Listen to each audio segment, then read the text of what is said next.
everyone, and welcome back to the YouTube channel. Today we are doing a garage door makeover slash facelift. This is a little bit of my home renovation, home update for getting this house ready. We're adding a little more curb appeal to it by doing a little work on the doors. Now this is a hardwood door, and it's got these wood panel inserts on the inside. Everything is real strong, it's just a great old door. It's a heavy door, and I'll tell you what, we put a new aluminum door on our house at home. One of the little kids dented it within 2 or 3 weeks, right at the bottom, by running into it with a little Hot Wheels mobile tractor. I did not want to go ahead, switch this door, and have something happen to it before I even get the house sold. This is a project that's taking a couple of months from start to finish. This isn't a house flip that we bought and sold. This is my former home, and I have a lot of love and appreciation for this house, and I want to pass that along to the next owner and hopefully give them some enjoyment so they can be home and enjoy the house instead of doing all these renovations. So, real estate's up.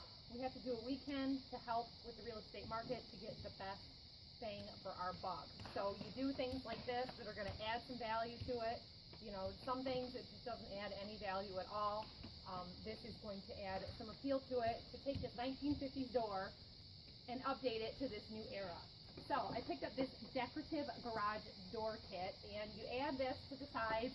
It's 2 strap hinges, and you can use the handles, you can leave them off depending on what you want. Sometimes they recommend doing 2 kits like this on a double door, so it looks like 2 carriage doors that swing out. I do have 2 kits. Let me show you what's all included. So here's what we've got. It comes with 4 strap hinges, and they attach right here at the bottom of the first panel and the top of the bottom panel, depending on the size of your door. Normally they show this on a 4-panel door. I might actually put mine at the bottom of the second to the last panel, just kind of depending on how it's going to look. Do what appeals to you the most. So the door is getting a little bit of touch-up paint right now. We've gone through, scraped off any loose paint. I put in some privacy spray, frosted glass spray from Rust-Oleum on the front of the door. We've got a new light that's going to go up here, and all this fascia soffit up here is getting a repaint. So the first thing we're doing is going through and adding a second coat of paint over the whole door. We'll let it dry for an hour or so and hit any other spots that might need a little bit of touch-up paint, and we're going to get to work on this hardware. Now it comes in screw-on attached through for wood doors like what I have. You can also get it magnetic. Then you don't have to put any holes through your doors at all.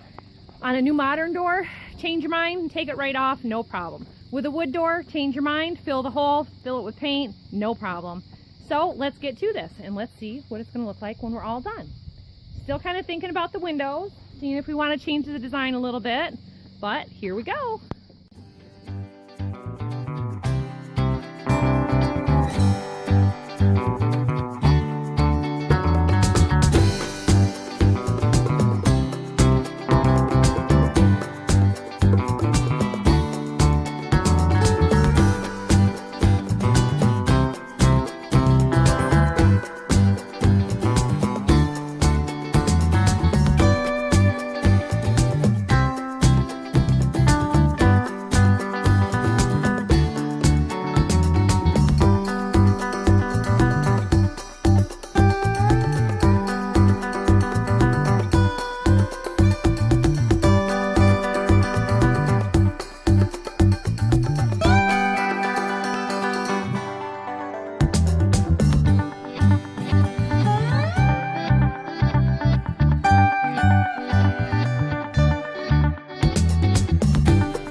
stuff will get rusty or bad.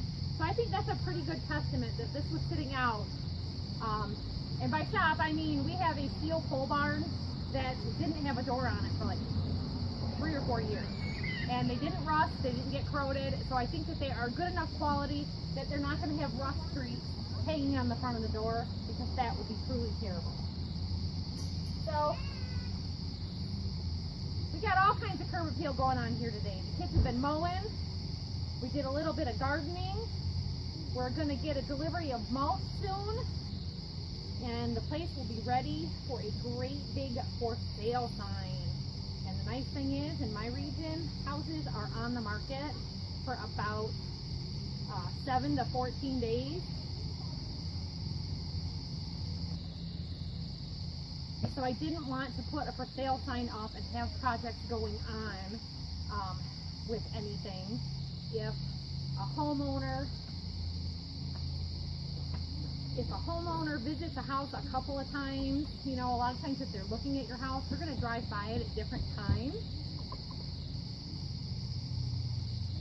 They want to know if you're doing any improvements on it. They want to know how the neighborhood is and things like that.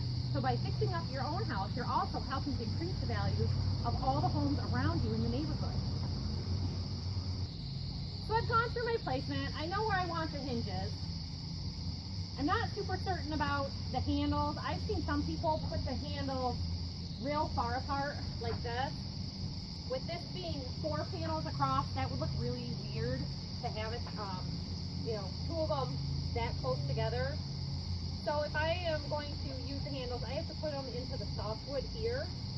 A single just isn't going to look good. Some people will put them this way for using it to pull the door up and down. This is pretty light duty, so they do give you a back brace for it also, so you can drill right through. Mostly used for the aluminum doors. I don't think it's really necessary in the wood door, but you could use it.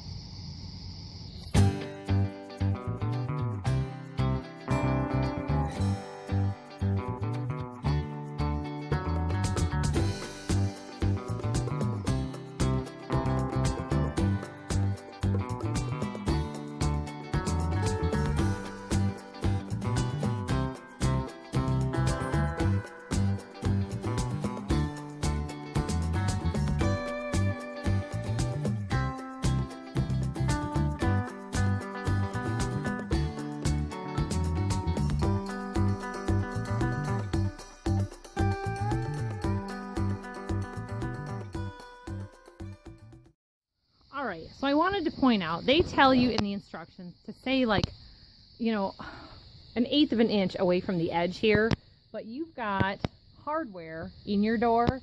So I find instead of having this little space here, you know, there's only on the inside of the door maybe a total of 1 inch. Instead of putting another hole in there, you know, your manufacturer, your door, if you're doing the drill-in type instead of the magnetic, maybe go a little further over, so then you'll clear that screw, because, well, it's a flathead anchor bolt. So you want to make sure that you clear that. So I'm falling just to this side.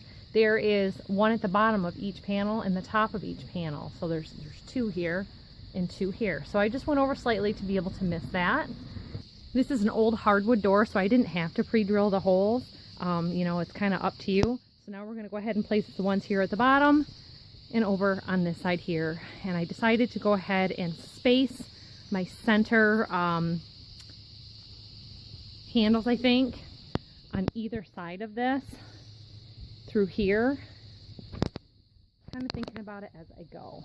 But standard, you know, standard instruction, just like I showed on the package, shows like this. Or if you did 2 like this. But I didn't like the way that the center looked with them butted right up against each other. Maybe with a space it would look a little different, but I think I prefer it this way here, and we're deciding what to do. Just for your information, it says that they also sell decorative window panels, so I'm going to look into that. And I think this is something I can just do on my own with some lattice, just to kind of dress up these windows a little bit.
Okay, so there's one last thing that I thought I should do to the garage door for some curb appeal off of the garage entrance of the house.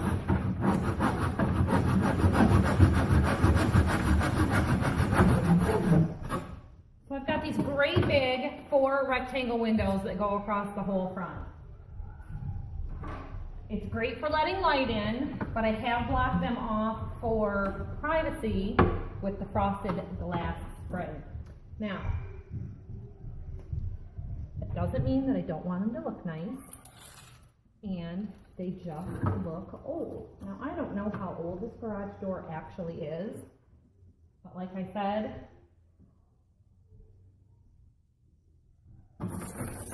the new steel doors, maybe they're aluminum coated, I don't know. I thought they said they were steel.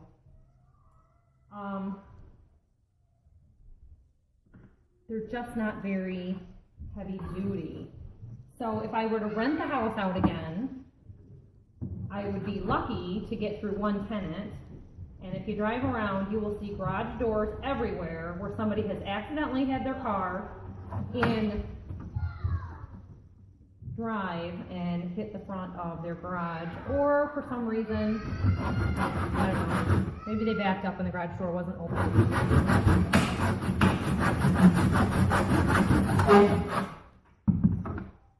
So what we're doing is I got this 3/4 inch lattice, and they sell this if you're in a local hardware situation around your wood and trim pieces for your home.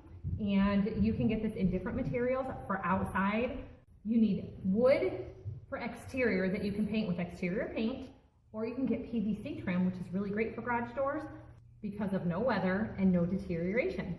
So let's go see what we've got with this, and we'll show you what we've got. Now, I've got some Loctite Premium Construction Adhesive. I also have some adhesive in a glue gun, but I was hoping for clear, and I don't know if this said which it was, but it was good for wood and glass. So this is what I picked up, and we're going to give it a try. So I've got 4 strips of wood, and a good thing to do if you have it, any kind of tape, do a mock-up.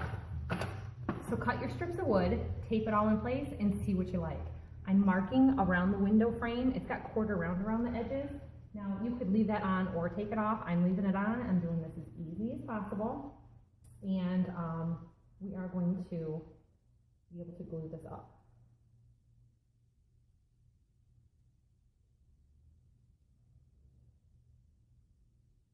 Now, I've got 5 kids here with me, and I'm managing to get this stuff done a little bit at a time.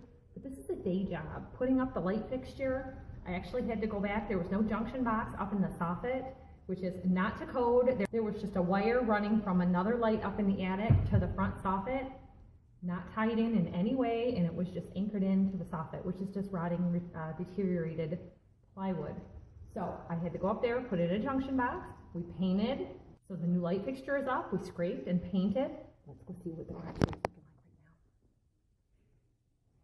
now. So I got this idea off of different things I'd seen off the internet for new garage doors or garage door makeover ideas, and I decided, why not do it? These strips of wood are 8 feet for about $3 and, I don't know, 50 cents maybe.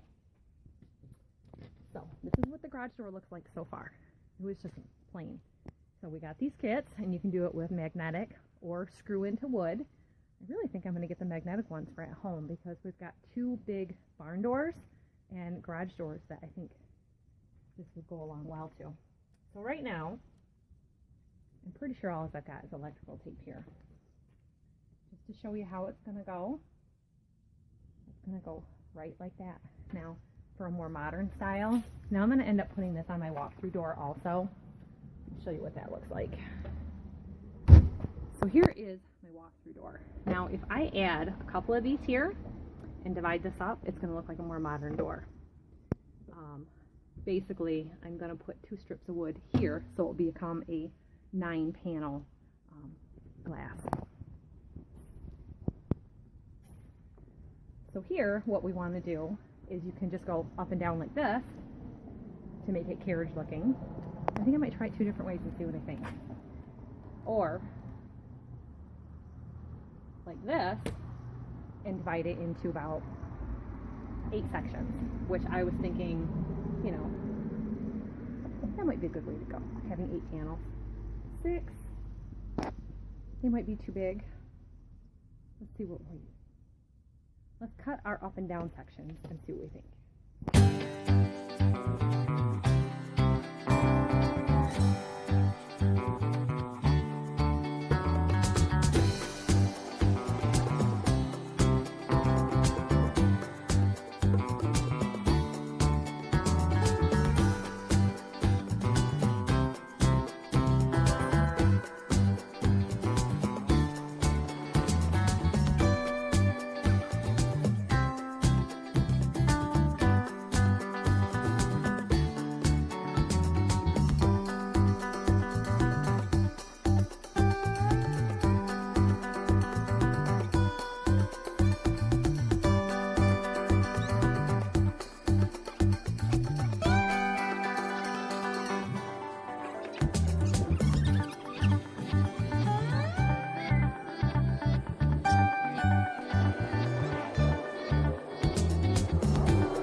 Adhesive did nothing. It just kept dripping down, and I had to redo the first panel. It just kept sliding. So hopefully they're kind of straight. I found it really helped me a lot to have this bottom rail here. And this door, it just made a huge difference having that grid on there. So hopefully I can get some hardware switched out on this, because no deadbolt on a garage door is not a good thing. So it'll work on some curb appeal with that, and it'll work on security.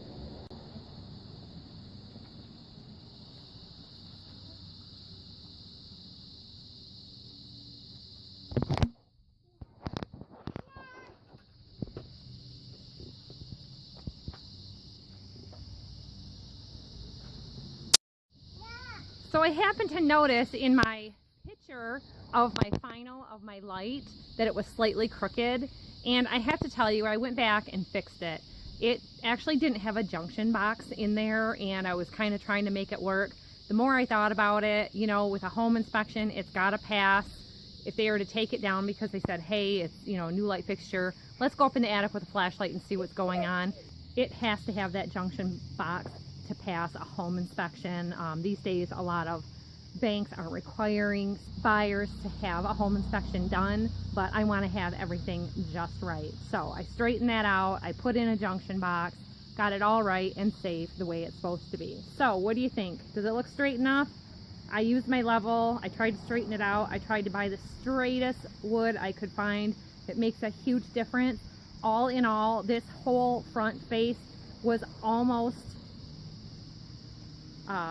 4 8-foot sections with enough to do the back garage entrance door also. So I'm going to go ahead and do that. I also had another one painted out black for doing the front of the house over there. So all in all, it's looking really good. So now I can start in.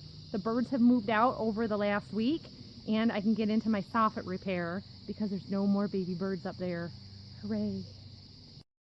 So that's our garage door makeover, everybody. I hope it helps you with your home improvement and your curb appeal upgrade. Thanks for watching, everyone, and we'll see you all next time. Bye-bye, everyone, and thanks for watching. Remember to hit that thumbs up button, and if you're not already subscribed, please do it now. Bye-bye.